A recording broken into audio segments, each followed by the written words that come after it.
E aí, pessoal, tudo bem com vocês? Estamos aqui para mais uma aula. Aqui quem vos fala é o professor Jadismar. Vamos discutir um pouco sobre a sociologia, dando continuidade às nossas reflexões já feitas anteriormente. Então, para que a gente possa promover nossa discussão, eu vou espelhar aqui o material. Então, o tema da nossa aula de hoje é o debate sociológico sobre a identidade.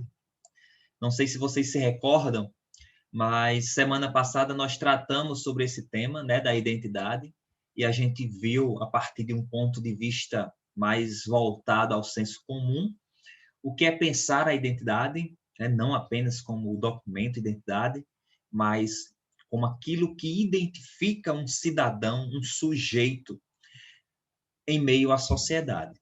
Então, a gente pensou sobre isso, né, o papel do jovem na sociedade, a sua função, né, o seu desempenho, o que ele faz, o que ele promove, ou melhor, o que ele é capaz de promover. E hoje nós vamos trazer mais um debate, mais, vamos dizer assim, um fundamento sociológico para pensar a questão da identidade, né, no meio social. Tranquilo? E para pegar o fio da meada com a aula da semana passada, né, vale se questionar o que é ser jovem.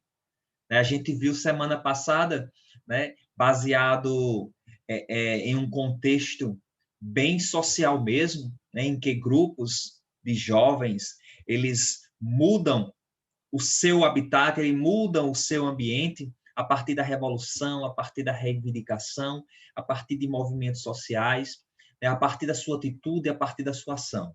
Então, há um diálogo do ser jovem com a sociologia. E a sociologia quer entender, né, esse ser jovem. A sociologia quer entender o que é que o jovem representa na sociedade atual. Né? E para a gente pensar um pouco também sobre isso, vamos trazer alguns teóricos que pensam sobre a questão da identidade, certo? Temos aqui três sociólogos, né, três pensadores, os quais tratam sobre o tema da identidade, né, que é o George Herbert Mead, Erving Goffman e o Stuart Hall. Vamos ver o que pensa cada um deles. Prestem bem atenção, que é para não confundir o pensamento de um com o outro, tá bom?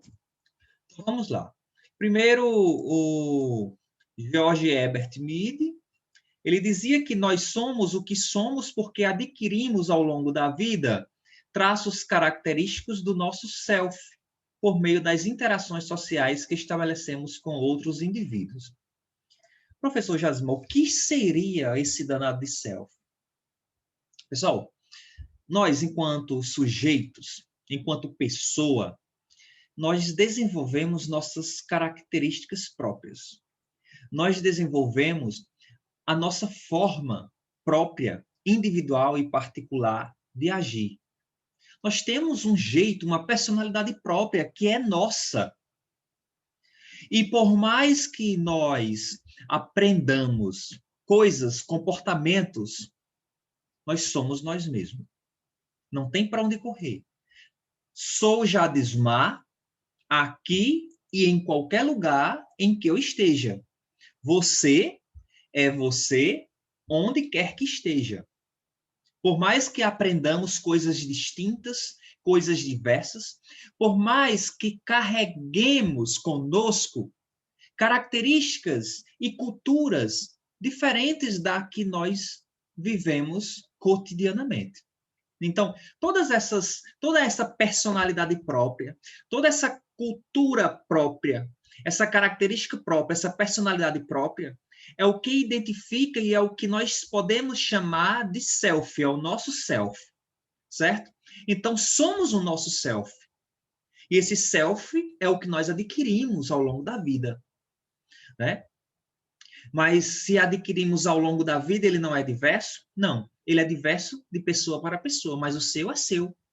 São suas características, é o seu conhecimento, é o seu estilo de vida, é a sua forma de viver. Então, o self teria essa representação da própria vida, da própria realidade. É o que eu entendo, é o que eu sou, é o que eu compreendo de mundo, é o que eu compreendo de sociedade. Isso consiste no que eu posso chamar de self. Tranquilo?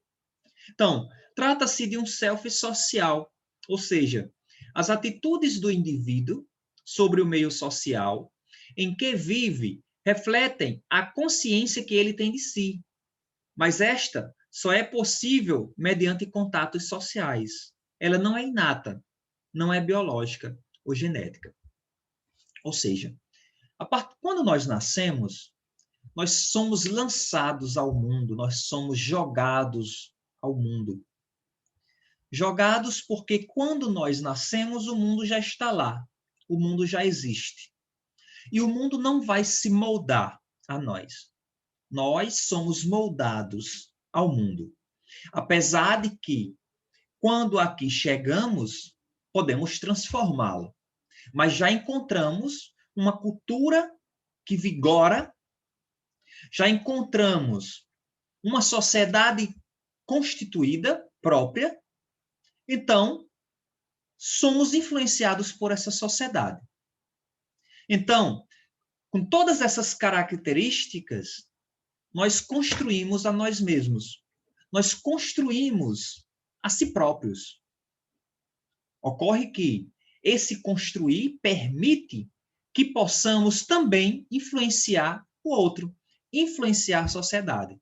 É por isso que as sociedades elas vão mudando, elas vão se transformando, porque nós aprendemos do externo e nós influenciamos o externo também.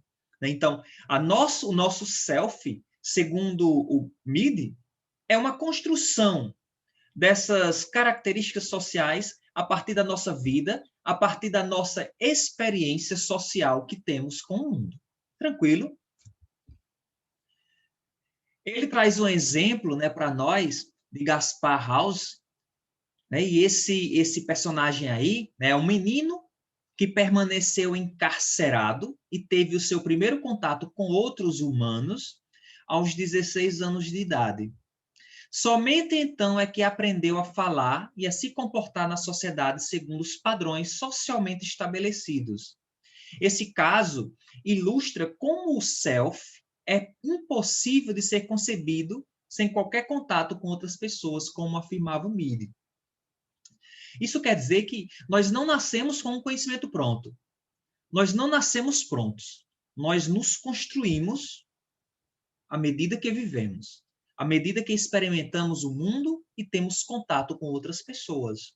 É o caso do jovem aqui, talvez se ele nunca tivesse tido contato, né, com outros humanos, talvez ele passasse a vida inteira sem conseguir falar, sem desenvolver a fala, sem ter um comportamento de humano.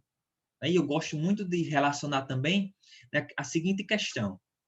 O cachorro que nós criamos, que muitas pessoas criam, né, em suas casas, mesmo sendo afastado de sua espécie e tendo contato cotidianamente com humanos, o cachorro não aprende comportamentos de humano. Ele é cachorro. É comportamento de cachorro.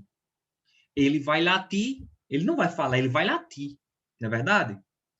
O ser humano não é assim. O ser humano é diferente. Imagine que nós fôssemos retirados, né, do contato com o humano e se fôssemos criados por uma espécie de cachorro, imagine. Provavelmente nós nos comportaríamos como cachorros, e não como humanos. Isso para dizer que nossa personalidade, que a nossa vida, ela vai se moldando a partir do momento que nós vamos tendo contato com algo que é diferente de mim, com algo que é externo. Então, nós vamos nos moldando, somos influenciados. O ser humano tem essa capacidade. Então, a partir de Mead, essa construção do self é justamente a construção do meu eu, é a construção da minha personalidade. Isso é uma identidade. Isso me identifica como tal. Isso me identifica como sujeito, como cidadão. Tranquilo, pessoal? Então, vamos adiante. Essa é a foto, né, do Gaspar House. apenas para ilustrar aqui. Esse é o pensamento de Mead. Agora, vamos falar um pouquinho sobre Erving Goffman, que é um outro teórico. E ele vai dizer assim, ele dizia que a vida social do indivíduo, ou seja, a sua identidade, pode ser entendida como uma representação teatral. Ou seja, a ação de um indivíduo em relação a outros é condicionada pelo modo como este sujeito quer aparecer diante dos outros. Vivemos como num teatro. Nós nos comportamos em certos momentos, em certas situações, como nós gostaríamos que as pessoas nos vissem. Isso não quer dizer que nós mostramos aquilo que nós realmente somos. Eu posso ser algo e mostrar ser diferente. Eu posso mostrar para o outro aquilo que eu não sou, mas aquilo que eu quero que o outro veja de mim, mas aquilo que eu quero que o outro compreenda de mim, entenda, me veja. Então, ele vai dizer que é uma vida teatral, é uma representação teatral. E a partir disso a gente poderia dizer, né, que nós temos várias representações, que nós conseguimos demonstrar ao outro várias características que são diversas, que são diferentes de nós mesmos, porque é uma representação teatral. Né? A gente viu agora com o Mead que nós construímos o nosso self a partir dos comportamentos, de características que nós adquirimos no decorrer da vida. Agora, com Goffman, ele vai dizer que a nossa identidade é uma representação teatral, né? Que pode se modificar, que pode ser diferente, dependendo do momento, dependendo da situação. Para Goffman, portanto, o indivíduo e sua identidade são produtos de uma cena que é representada durante uma determinada situação. Ou seja, ela não é pronta. Ela pode variar, ela pode mudar, ela pode se modificar dependendo da situação. É uma representação. Só um minuto. Pronto, o computador estava pedindo comida. Então, pessoal, o indivíduo e sua identidade são produtos de uma cena que é representada durante uma determinada situação. Vamos nos formando, vamos nos desenvolvendo e nos construímos. Mas a minha construção não quer dizer que seja aquilo que o outro me vê. Ele pode me ver de forma diferente. Ele pode me ver de uma forma como eu mostro para ele como o que eu quero que ele veja, né? Quando um indivíduo chega à presença de outros, estes geralmente procuram obter informação a seu respeito ou trazem à baila a quem já possuem. A informação a respeito do indivíduo serve para definir a situação, tornando os outros capazes de conhecer antecipadamente o que ele esperará delas e o que dele podem esperar. Assim, informados, saberão qual a melhor maneira de agir para dele obter uma resposta desejada. São as informações, né? São as informações que os indivíduos têm de nós, assim como nós temos dos outros, né? O outro, ele quer conhecer a gente. O outro quer nos conhecer. Ele quer saber de nós. Nós queremos saber do outro. Mas até que ponto nós conseguimos esse conhecimento? Até que ponto esse conhecimento define o outro como ele é? Segundo Goffman, talvez esse conhecimento não seja suficiente, porque há uma representação teatral onde as pessoas demonstram para nós aquilo que elas querem que nós vejamos delas, assim como nós demonstramos para o outro aquilo que nós queremos que elas vejam de nós. A gente pode utilizar muito bem a questão das redes sociais. Nós não mostramos nossos piores momentos nas redes sociais. Pelo contrário, a gente tenta demonstrar os melhores. Nós tentamos mascarar a realidade ali nua e crua, a realidade como ela é. E a partir disso nós conseguimos montar a vida perfeita, né? O outro tem de nós algo perfeito, porque é isso que é mostrado, porque é isso que é representado. Essa é a vida teatral, né? Talvez esse é um exemplo bem próximo de nós e que faz toda a diferença de mostrar para o outro algo que eu quero que ele veja, né? É o pensamento de Goffman. Tranquilos? Vamos? Né? Aqui é uma foto para ilustrar nessa forma de uma representação teatral, onde nós podemos ser representados de diferentes formas, né? Com várias personalidades, de formas distintas. Ele ainda vai dizer, podemos dizer, pelo que apresentamos aqui, que a ideia de identidade de Goffman é bem semelhante à de Mead. Em ambas, pode-se afirmar que os indivíduos assumem diversas identidades, dependendo de uma determinada situação social em que estes mesmos indivíduos se encontram. E essas identidades diversas, elas são normais, considerando que nós vivemos numa cultura que é diversificada, considerando que existem culturas diferentes no mundo todo. Então, dependendo de onde estejamos, com quem estejamos, a nossa identidade ela pode mudar, ela pode ser alterada. E a gente vai desenvolver um self diferente, né? Um self social diferente, e a gente vai desenvolver também uma representação teatral diferente. Porque o social nos atinge, assim como nós atingimos também o social. Tranquilo, pessoal? Nós temos também o Stark, qual ele vai dizer que, ele dizia que a identidade corresponde a papéis distintos assumidos pelo indivíduo enquanto sujeito histórico pertencente a uma sociedade. Ou seja, essa identidade, né, ela vai sendo construída, né, a partir dos nossos momentos históricos. É óbvio que a sensação, a compreensão de mundo que os meus avós tinham não é a mesma visão que eu tenho hoje. Por quê? Porque essa questão histórica, essa questão social, ela vai se modificando, ela vai se transformando. Então, a partir dessa transformação, há também o acompanhamento de uma identidade própria. Daqui a 50 anos, o estilo de vida, a questão cultural não é a mesma de hoje. Então, os que vierem depois de nós terão uma forma mais abrangente, terão uma identidade diferente da que nós temos hoje. Por quê? Porque há influência do meio social, há influência do meio histórico. No Ocidente, as identidades do sujeito se constituíram historicamente de três formas distintas. Primeiro, uma identidade que se consolida no iluminismo, outra tendo como base uma ideia de sujeito sociológico e, por fim, uma concebida como característica de um sujeito pós-moderno.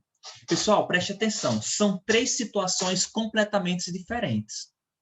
E isso compõe o ser humano como indivíduo, como sujeito social, certo? Quando nós tratamos de iluminismo, nós estamos saindo ali de um período medieval, onde tudo está voltado para Deus, é o teocentrismo, e a gente está se voltando para o homem, para o sujeito. Né? O homem não dependente mais de Deus, porque na Idade Média, tudo está relacionado a Deus. Né? Mas quando nós pensamos o ser humano no iluminismo, né? Iniciando a partir do Renascimento e se consolidando ainda mais fortemente com o iluminismo, é como se o ser humano fosse iluminado, capaz de pensar, é o ser humano racional, que é dono de sua própria vida, capaz de transformar a sua própria vida, né?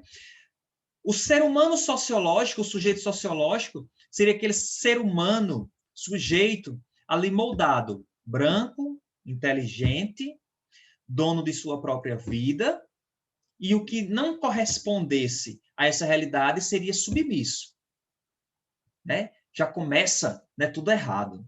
Percebam. E, por último, a questão do sujeito pós-moderno, onde não há um padrão, mas, pelo contrário, há a diversidade, né? A diversidade de identidades, onde não há uma para servir de padrão. Pelo contrário, existem inúmeras, existem diversas. Não vamos ver cada uma, né? Para Hall, a primeira identidade do sujeito teve como base uma concepção de pessoa humana como um indivíduo totalmente centrado, unificado, dotado de capacidades de razão, de consciência e de ação. Não mais dependente, como eu acabei de falar, né? Mas ele é centrado. Centrado em quem? Centrado nele mesmo. Dotado de capacidades racionais, consciente, de ação, não dependendo mais de uma teoria que venha dizer como o homem tem que agir, mas ele age por conta própria agora. Essa primeira concepção de identidade estava associada à afirmação da centralidade do homem, ou seja, ao antropocentrismo, em oposição ao teocentrismo, vigente na Idade Média.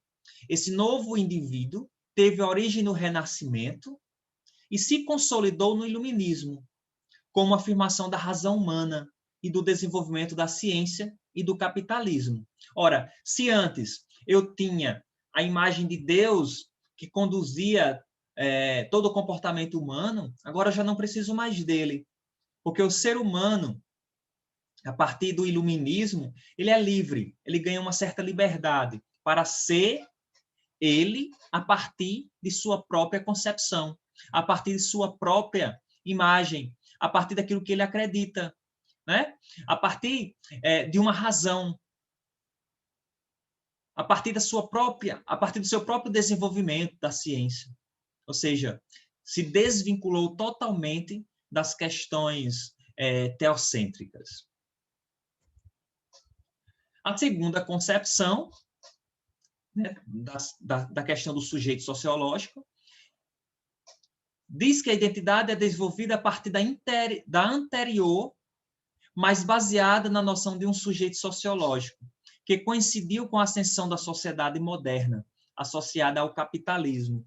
Trata-se de um sujeito totalmente relacionado às estruturas do poder que reinava, o poder que ia lhe impor um padrão de vida, um padrão social, sendo branco, europeu, anglo-saxão, do sexo masculino e cristão, era o padrão.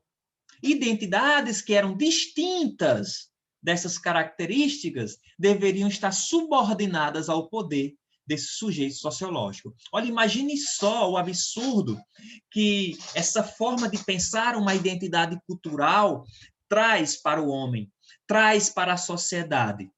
O cidadão submisso porque não corresponde a um padrão que é imposto, né? É pensar de uma forma, né, absurda, mas era assim que acontecia. É história. E, por último, a terceira concepção de identidade começa pelo desmonte do sujeito moderno, citado anteriormente, que ocorreu a partir da década de 1960. Trata-se agora de um sujeito pós-moderno, no qual coexistem diversas identidades simultâneas e até contraditórias, todas de caráter cultural.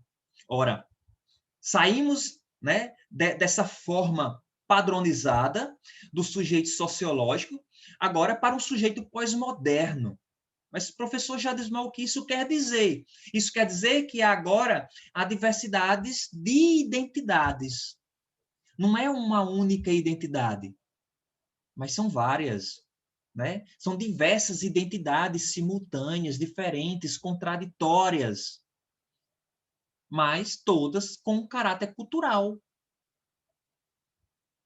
São identidades diferentes, em que eu posso aceitar o diferente ou não, mas existe, né? É pensar o sujeito na pós-modernidade. Então, entendam, pessoal, que são as diversidades culturais, são as identidades culturais que constroem o ser humano, que constroem a nossa questão cultural. Não podemos pensar na questão da identidade como algo próprio, né? Como algo único, porque não é. Então, esse sujeito pós-moderno não teria um centro, ou melhor, teria este centro deslocado, desarticulado, perdido e a estabilidade.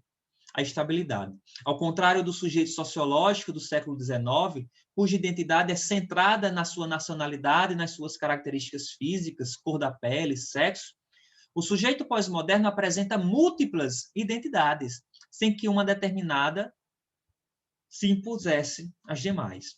Nós podemos dizer que esse sujeito pós-moderno é o que nós vivemos hoje, com essas múltiplas identidades.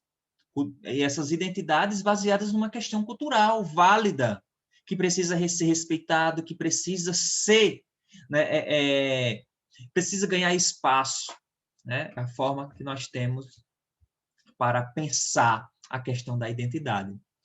Então, após apresentar os três autores, essas três formas de pensamento tão valiosas, né, tão profundas, completas, né, nós podemos pensar um pouquinho sobre nossa identidade como jovem, já que nós pensamos assim na primeira aula. Então, para finalizar, voltemos ao tema das identidades dos jovens. O que vocês acham agora, pensando na realidade da juventude brasileira? Como pensar a questão da juventude hoje? Como pensar a questão do ser jovem hoje, pensando também a partir desses três autores? Penso eu que podemos voar muito mais. Podemos ir muito mais alto, muito mais longe, né? Pensando essa questão da identidade a partir da contribuição desses três autores, o Mead, o Goffman e também o Hall, né? Então, podemos dizer que vocês, os jovens deste país, têm uma determinada identidade? E aí, pense sobre isso. Que identidade é essa sua? É ainda uma identidade fundada no iluminismo? É uma identidade fundada como sujeito sociológico? Ou você consegue pensar a sua identidade como de um sujeito pós-moderno? Pensa aí, só você tem essa resposta, né? Ou será que tem várias identidades? Também não precisa ser só uma, né? Pode ter várias, né? Goffman vai dizer que a gente pode ter essa representação teatral, né? Será que você é assim? Desenvolve essa representação teatral para mostrar a sua própria identidade? Então, pense sobre isso, pessoal. Importante. Então, quem tiver interesse pode me seguir lá no Instagram. Se inscrevam no meu canal, né? Podem ativar o sininho para receber os vídeos e participar de momentos como esse futuramente. Tá certo? Então, agradeço a atenção de vocês.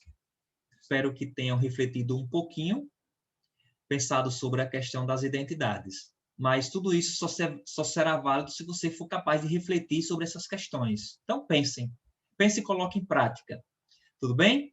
Então, obrigado pela companhia de vocês e nos vemos aqui um momento futuramente, tá bom? Então, um abraço em todos e tchau.